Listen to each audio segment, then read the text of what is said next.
This video is brought to you in association with Funded Today. Funded Today helps startups to succeed, especially in the fast-paced world of rewards-based crowdfunding. Its creative, marketing and consulting services can multiply your Kickstarter or Indiegogo pledges. All the links for Funded Today are in the video description below. Let's go. Let's get on with the show. Hello, Talk Funders. We're here again with Philip from the Carnivore Bar company. And we're just going to do a deep dive here into the actual, really looking at the bar itself, doing a deep dive into the Carnivore Bar. And if you go on to the Kickstarter page and scroll down, you'll see a whole section here saying, what is the Carnivore Bar? Can you talk us through this part of the Kickstarter page, please, Philip? Sure, Alan. So the Carnivore Bar, like it says, is high-fat meal replacement bar with only 3 ingredients. Well, now there's a 4th, so we're adding honey. But the idea is the fewest ingredients possible. So instead of adding a bunch of junk, chemicals, preservatives, we're trying to make this bar like healthy, so you can eat as much as you want of it. Say, God forbid, you were eating only the Carnivore Bar and nothing else. You're stuck on a boat in the middle of the ocean, and this is what you had to eat. You wouldn't get sick from eating 5 or 6. But most of our convenient snack food is not made with the same care and the same high-quality ingredients. And you eat 6 or 7 of something, and you generally not feel so good. Otherwise, you need a fresh cooked meal. Can I ask you what, in the main interview, I was going to ask you in this deep dive what tallow is. I have no idea what tallow means. What does that mean? Sure. So the ingredients, it's just dried meat, dried beef. Tallow is the fat. So it's cow, and salt is the ingredients. If you look at it that way, the tallow is the fat part of the cow, and its back.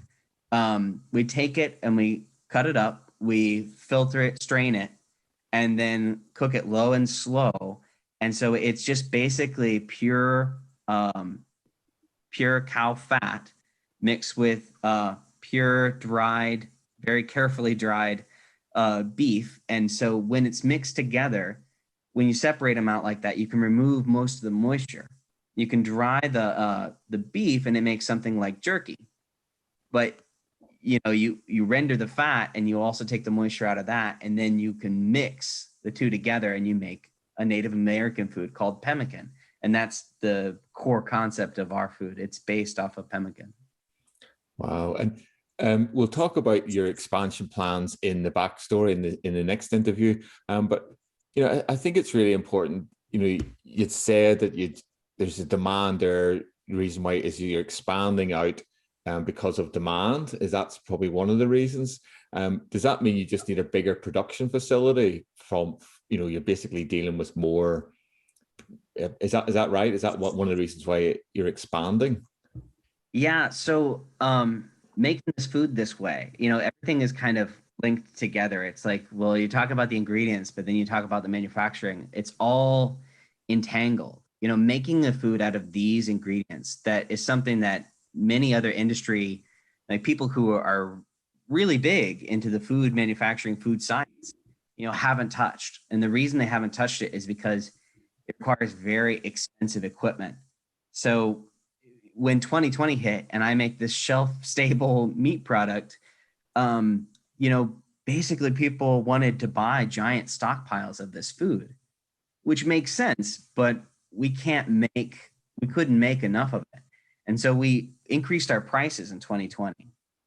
So we are, as our first Kickstarters will know, our prices went up because we couldn't keep it in stock. And we were trying to scale up and attract investors and, the whole 9 yards for any starting company. But investors in 2020 were like, I don't know if this is a good time to invest. So there was a lot of hesitancy because nobody knew what 2020 was going to go. We still, but that's why I'm on Kickstarter again, because I feel like the Kickstarter community really gets it. You know, if you want something cool to exist, you know, you have to do this grassroots movement, you know, whether it's GameStop or Dogecoin or all the meme things. But the Kickstarter is like this demi world between the mainstream world and the internet culture, where wonderful, beautiful things can happen. Manifest and we'll the go into people a can bit, make happen. Yeah, we'll go into a bit more in the backstory. It's fascinating what you're saying there, Philip. Can I just ask you about, in terms of deep dive, in terms of expansion, we mentioned in the main interview regarding the ribeye steak, and you really are steering people towards the grass-fed steak, and you were mentioning a farm which had been going in, I'm not too sure what part of the States it was in, since the 1960s. Can you talk just a little bit more about the importance of that? Sure. So this is one of those another hyperlinked kind of things. We go Joyce Farms. They're in North Carolina, and they provide a lot of the meat for the high-end restaurants on the East Coast. So where flavor really matters is in these restaurants that have to have high quality, consistent products. So when you're drying beef, you're concentrating that. So if you have something a little bit off and you concentrate it, it's a lot of bit off.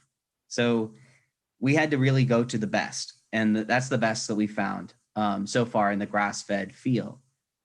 And, you know, consumers want, you know, products to be ethical, sustainable, in this case, regenerative. You know, the cows are on perennial grasslands, which sequesters carbon and, you know, presumably provides the healthiest meat. You know, there are debates, and we're not here to join those debates, but this is what the consumers are asking us. And so this is what we're trying to provide. Wow. Fascinating, man. And it's really interesting. I'm getting the feeling that Carnivore Bar, as you were saying, is part of a whole wider debate, shall we say, you know, but instead of focusing on the wider debate, you guys are just focusing on your product and saying, this is a good product. And people are obviously responding to that demand. And just taking that point forward, the other part of the Kickstarter page, which I want people to encourage to look at, is the next part, which says what you get, the new variations of the Carnivore Bar. So what I'm picking up through the main interview and this interview indeed is your constant engagement with your community that you've Right. grown from the originally very successful Kickstarter campaign. So you're very engaged, and clearly you're a very friendly, nice guy, and you're always wanting to talk and help other people. And what I'm getting through here is there's these new variations which you are responding to the community. So can we talk about those variations, please? Sure. I was passionate about grass-fed, grass-finished, regenerative. And that's what originally Kickstarter, that's all we offered. But our backers right away asked us to do grain-fed. And so we're okay, 40% of our sales are grain-fed. So we just listened to our community. They also asked us for salt-free. And so from the very beginning, being a Kickstarter company, what I am trying to do is facilitate, the requests I'm being made and make compromises that I think are, ethical or reasonable. Salt-free is a whole nother version, whole nother wrapper. It's like for a manufacturer, that's like, that's a lot of responsibility to take on. But, when we listen to our backers and when we honor those requests, I think that we build a long-term relationship. And the two biggest requests we got were, I don't like how fatty it feels on my mouth. Like, people are not ready for a high-fat keto food. It's like 80% of calories from fat, and not everyone is up for that, so we need like a segue. So we have a basically half the fat. So it's 75% lean protein, 25% tallow. And we need just at least that much tallow to hold it together. And so we're like, okay, we got you. We'll lower the fat. We'll make a higher protein to energy ratio bar. And, and the other request is like, your average person wasn't ready for plain, beef tallow and salt. There's no spices. And so some of our community really, they react badly to spices. And some of those things that, even like hot, spicy food, we add for entertainment value, but, it may not be the best for us digestively. So if you're eating something all day, every day, we want to make it sustainable. You know, you wouldn't want to eat hot chilies every day, even if they were your favorite thing. You know, you get to a threshold and you're like, okay, that's enough. You know, so we want to create something that is listening to people's requests that you could eat indefinitely without harming you or causing harm. We have 3 grams of sugar in our honey bar. So it's still very low carb, you know, but it is going to be nicer for kids. It's going to be something you think about. It's going to be more palatable because of that little bit of compromise, which we're willing to do out of love and respect for our backers, because we wouldn't exist without them. Oh, fantastic.